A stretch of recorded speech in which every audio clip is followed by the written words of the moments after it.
NVSP यानी national voter portal सेवा, इस वेबसाइट की मदद से आप वोटर आईडी में काफ़ी काम कर सकते हैं, जैसे नया वोटर आईडी अप्लाई करना या फिर पुराने वोटर आईडी में करेक्शन करना या फिर अपने वोटर आईडी को आधार से लिंक करना या इसी तरीके से ई वोटर आईडी डाउनलोड करना। तो ये सारे काम इस वेबसाइट की मदद से आप आसानी के साथ कर सकते हैं, लेकिन उसके लिए आपके पास एक रजिस्टर्ड आईडी होनी चाहिए। तो आज की इस वीडियो के अंदर मैं आप लोगों को बताऊंगा कि कैसे आप इस NVSP वाली वेबसाइट पर अपनी आईडी को रजिस्टर कर सकते हैं। सीखने के लिए वीडियो को आगे देखिए।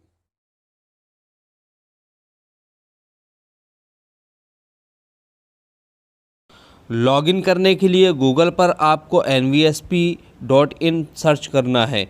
जैसे ही आप सर्च करेंगे तो ये वाला इंटरफेस आपके सामने होगा, national voter service portal. Login और आईडी रजिस्टर करने के लिए आपको लॉगिन और रजिस्टर पर आपको क्लिक करना है। जैसे ही आप क्लिक करेंगे तो आपके सामने अगला पेज खुल कर आ जाएगा। यहाँ आपको ऊपर की तरफ लॉगिन का ऑप्शन मिलेगा अगर ऑलरेडी आपके पास कोई अकाउंट है, और अगर नहीं है तो नीचे आपको मिल रहा होगा डोंट हैव अकाउंट, तो यहाँ पर आपको टच कर देना है। उसके बाद आपको अपना एक मोबाइल नंबर एंटर कर देना है और एंटर करने के बाद नीचे आपको कैप्चा फिल कर लेना है और कैप्चा फिल करने के बाद सेंड OTP पर क्लिक कर लेना है।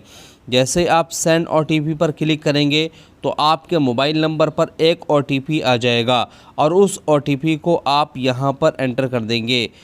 OTP को एंटर कर लेने के बाद नीचे जो ऑप्शन आ रहा है वेरीफाई OTP का, उस पर आपको क्लिक कर देना है। जैसे ही आप क्लिक करेंगे तो आपके सामने अगला पेज खुल कर आएगा।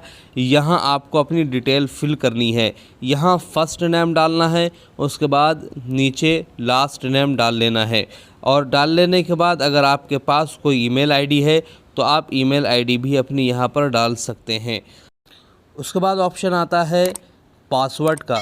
तो याद रखिए आपको एक मज़बूत पासवर्ड बनाकर रखना है ताकि आपके अकाउंट को कोई खोल ना सके। उसके लिए मैंने स्क्रीन पर शो कर दिया है कि आपका पासवर्ड किस टाइप का होना चाहिए और किस तरीके से पासवर्ड इस पर बनाया जाता है। तो आप स्क्रीन पर देखकर इसी तरीके का जो भी आप हो सके आप पासवर्ड तैयार कर लीजिएगा। जब आपने ऊपर डाल लिया पासवर्ड तो उस पासवर्ड को दोबारा कंफर्म करने के लिए कंफर्म पासवर्ड पर दोबारा वही पासवर्ड डालना है जो कि आपने पहले डाला था। और जब आपने पासवर्ड यहाँ भी फिल कर लिया तो अब उसके बाद यहाँ पर रजिस्टर पर आपको क्लिक करना है। तो यहाँ थोड़ी सी मिस्टेक हो रही है, अगर कोई भी मिस्टेक होगी तो यहाँ रेड कलर का आ जाएगा और आपको दोबारा से पासवर्ड इसके अंदर एंटर कर लेना है। आप याद रखिए कि अगर आप यहाँ पर डिटेल फिल कर रहे हैं, अगर कहीं भी कोई मिस्टेक होगी तो यहाँ इस तरीके का रेड कलर का आ जाएगा जैसा कि अभी आया था। आप दोबारा पासवर्ड कंफर्म कर लीजिएगा और पासवर्ड की डिटेल भी इन्होंने नीचे दे रखी है, आप उसे पढ़कर दोबारा रजिस्टर कर सकते हैं। तो देखिए यू आर रजिस्टर्ड सक्सेसफुली, हमारी आईडी यहाँ पर तैयार हो चुकी है। अब इसको लॉगिन करने के लिए हमें करना ये है कि जो हमने यहाँ पर अपना नाम यूज़र नेम था हमारा वो यहाँ पर एंटर कर देना है और यूज़र नेम में आपको अपना मोबाइल ही नंबर डालना है। देखिए इन्होंने ऑप्शन दे रखा है एंटर मोबाइल या ईमेल, जो भी आपने मेल डाला है या ईमेल तो उनमें से कुछ भी डाल सकते हैं।